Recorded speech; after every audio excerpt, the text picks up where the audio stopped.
السلام عليكم ويا رب تكونوا كلكم في أحسن صحة وحال. بعد فترة غياب للراحة برجع لكم النهاردة وأتمنى تكونوا في أحسن حال.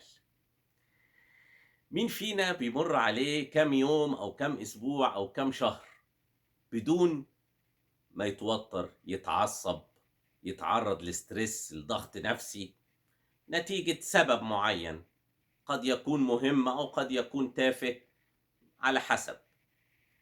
الموضوع نسبي طبعًا، يعني ممكن اللي تافه بالنسبة لك يكون مهم بالنسبة لغيرك، والمهم بالنسبة لغيرك يكون مش مهم بالنسبة لك وهكذا. ولكن المؤكد إن ما فيش حد فينا ما بيمرّش بالفترات دهيّة، والمؤكد إن الstress أو الضغط النفسي ده شيء طبيعي في الحياة، يعني يا ريت ما نفتكرش أبدًا إن إحنا مرضى نتيجة إن إحنا بنمُر بأوقات فيها stress أو ضغط نفسي أو عصبي. باختصار تعريف الاسترس إن الإنسان بيتعرّض لموقف معيّن كرَد فعل طبيعي بيرُد عليه مُخّنا بيفرز مواد معيّنة، مواد القلق أهمها الأدرينالين أو الإبنفرين والكورتيزول اللي بيعملوا بعض الأعراض زي تسارع ضربات القلب، تشنُّج العضلات، زيادة في نسبة التنفس، وبيخلّيك جاهز لرَد الفعل على الموقف اللي أنت بتتعرّض فيه اللي هو موقف الاسترس أو الضغط العصبي.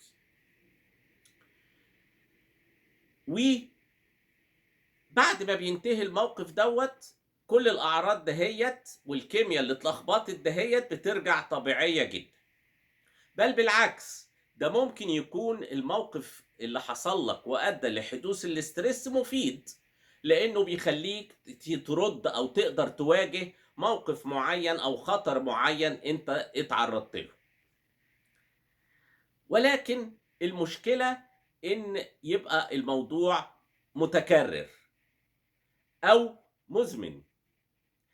بالنسبة لمواد اللي أنا اتكلمت عنها اللي هي مواد القلق والتوتر، وقُلنا أهمها الأدرينالين والإبنفرين، ودوّة زي ما قُلنا بيؤدي إلى تسارع في ضربات القلب، سرعة في التنفس، زيادة استهلاك العضلات من الجلوكوز، ت ضيق في الأوعية الدموية عشان يضخ كمية دم أكتر، الوش يحمر، جاهز للتصرف في مراحل القلق اللي إحنا بنتكلم عليها.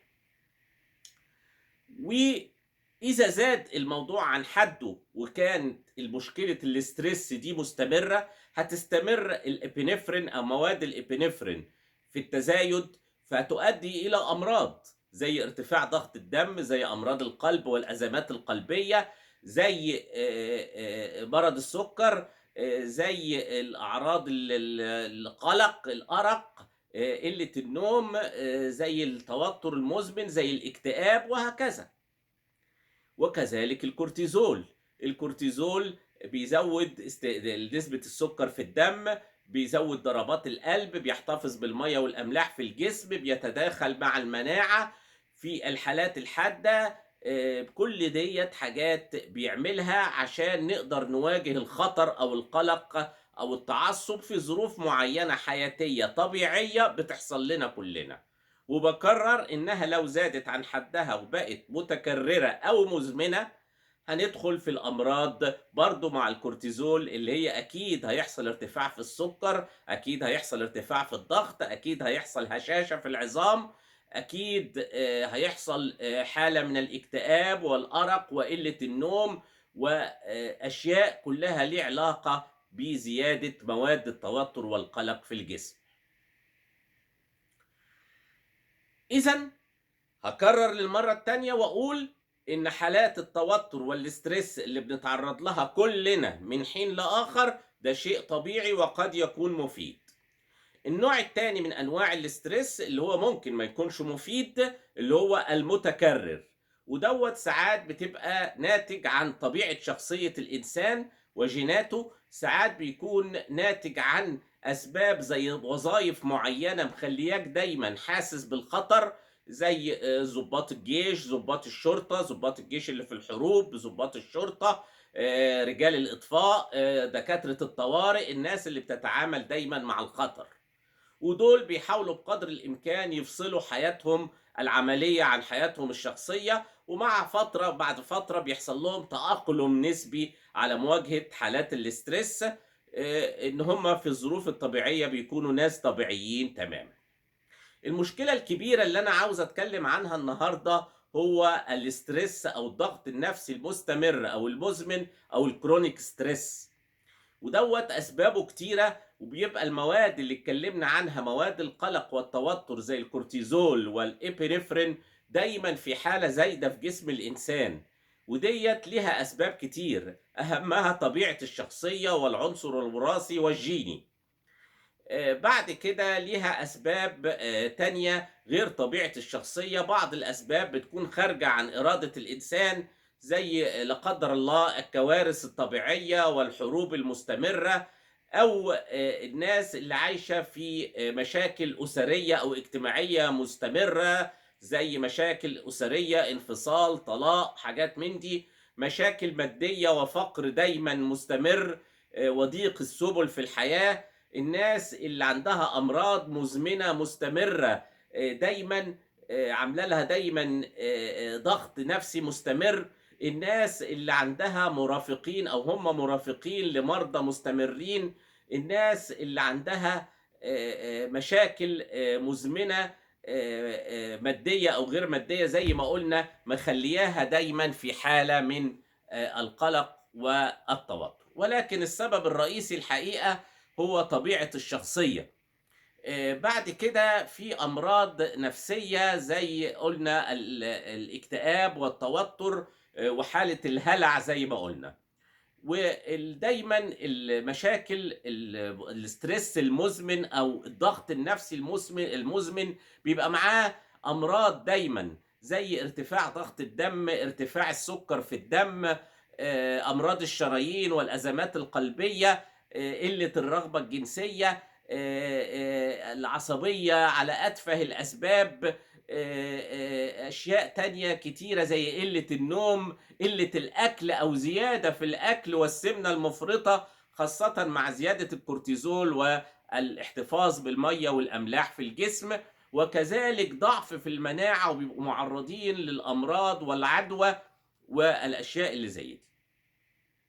ومن ضمن الأسباب برضه الحالات الحياتية أو الكوارث الطبيعية زي الجائحة أو الpandemic اللي بنمُر بيه الأيام ديّة، ودوّة مخلّي ناس كتير عندها اكتئاب وأشياء زي كده. علاج أو التعامل مع حالات الضغط النفسي المستمر مش سهل أبدًا، وبيحتاج إرادة من حديد عشان الإنسان يتعامل معاه وينقذ نفسه من آثاره المرضية والمستقبلية الكبيرة. أول شيء لازم تبقى فاهم، وباكرر للمرة الرابعة، إن التوتر العادي اللي بييجي من حين لآخر لينا كلنا نتيجة مشاكل حياتية ده شيء طبيعي ونسبي وهيحصل 100%، وبينتهي بمجرد انتهاء السبب.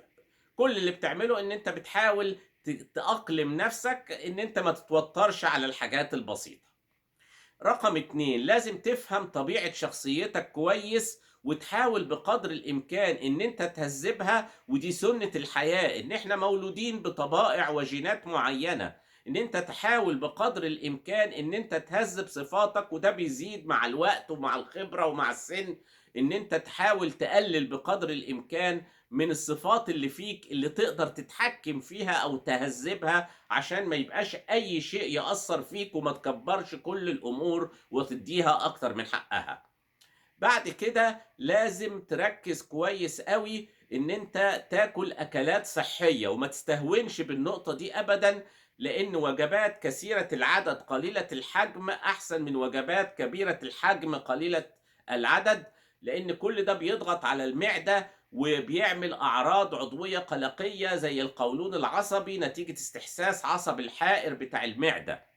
حاول بقدر الإمكان تعمل رياضة يوميًا ولو لدقائق معدودة وأنت في بيتك، لإن تأثير الرياضة على الاسترس مؤكد 100% إنه بيقللها. حاول بقدر الإمكان ما تفكرش في الماضي وخليك في حاضرك، والمستقبل بإيد ربنا.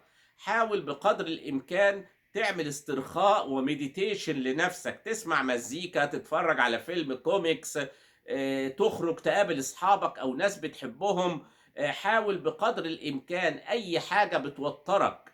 اوعى تخاف من تغيير شغلك لو تقدر، لو انت في استطاعتك ان انت تغير شغلك، تغير المكان اللي بتنام فيه، تغير السكن بتاعك، تغير البلد، تعمل خروج في الويك اند او في الحياة، او تنزل تشم هوا. اوعى تخاف من التغيير، لان التغيير غالبا هينقذك من امراض مستقبلية كتيرة ناتجة عن الاسترس. في نقطة مهمة جدا، هي كثرة التفكير والانشغال بكذا حاجة في عمل في نفس الوقت، زي المالتي تاسكس. ان انت تبقى بتفكر في حاجات كتير حتى والحاجات دي تافهة. يعني ممكن تكون مثلا قاعد بتذاكر وفي دماغك يا ترى الغدا هيكون ايه، والغدا دوت هيكون حلو وبحبه ولا لا، وبعد ما اتغدى هعمل كذا، وانا على الغدا يا ريت كمية الحاجة اللي بحبها تكون كتيرة، وعاوز اخد الحاجة الحلوة قبل ما غيري ياخدها على الغدا. صدقني المواضيع تافهة، بس كلها حاجات بتعمل تراكمات ذهنية. يجي لك دوخة، تيجي فجأة تشتكي من دوخة، من توتر، من صداع، من حاجات كتير. ودايما الناس اللي عندها ضغط نفسي مستمر بتشتكي من أعراض عضوية قلقية كتير، آلام غير معلومة السبب يحتار فيها الدكاترة، آلام أسنان، آلام راس، آلام عضلات، آلام ظهر، حاجات كتيرة غير معلومة السبب. إذا ما تشغلش نفسك بحاجات كتيرة، وهذب من شخصيتك، وحاول دايما تنسى أي مشاكل حصلت لك قبل كده، وحاول تنسى أي حوادث مريت بيها في حياتك، وحاول إن أنت تعمل الكلام ده، لأن الكلام ده بينقذك من أمراض ضغط وسكر وكوليسترول وشرايين تاجية وحاجات تانية كتير. حاول بقدر الإمكان إن أنت تلجأ للصلاة وقراءة القرآن أو أي كتاب مقدس، ان انت دايما تتأمل في الكلام، لان الكلام في الكتب السماوية دايما بيحس على ان انت لا تحمل نفسك اكتر من طاقتها. النقطة اللي انا بتكلم فيها النهاردة، موضوع الاسترس، موضوع مهم جدا، لدرجة ان لو انت ما نجحتش في الامور دي كلها، ان انت تظبط نفسك وتظبط نومك وتظبط اكلك، او ان انت تهذب من شخصيتك، ودي حاجة مش سهلة، قلنا بالعوامل اللي حاولت اقول لك عليها، ان انت هتدخل في توتر مستمر وامراض مزمنة. هتلجأ، لو ما قدرتش الجأ للطبيب النفسي عشان يحسن لك الاكتئاب والتوتر والقولون العصبي والاعراض العضوية القلقية، وده مش عيب ابدا. الاسترس مرض من امراض العصر، او حالة من الحالات اللي موجودة في العصر اللي مش ممكن هتنتهي. اللي بنصحك ان انت اولا تاخدها ببساطة، وتحاول تأقلم نفسك وتغير من طبيعة شخصيتك لو عندك ستريس مزمن. وربنا يديلكم الصحة جميعا، وينقذنا كلنا من اي ستريس. وما تنسوش لايك وسبسكرايب وتفعيل جرس، واشوفكم قريب ان شاء الله. سلام عليكم.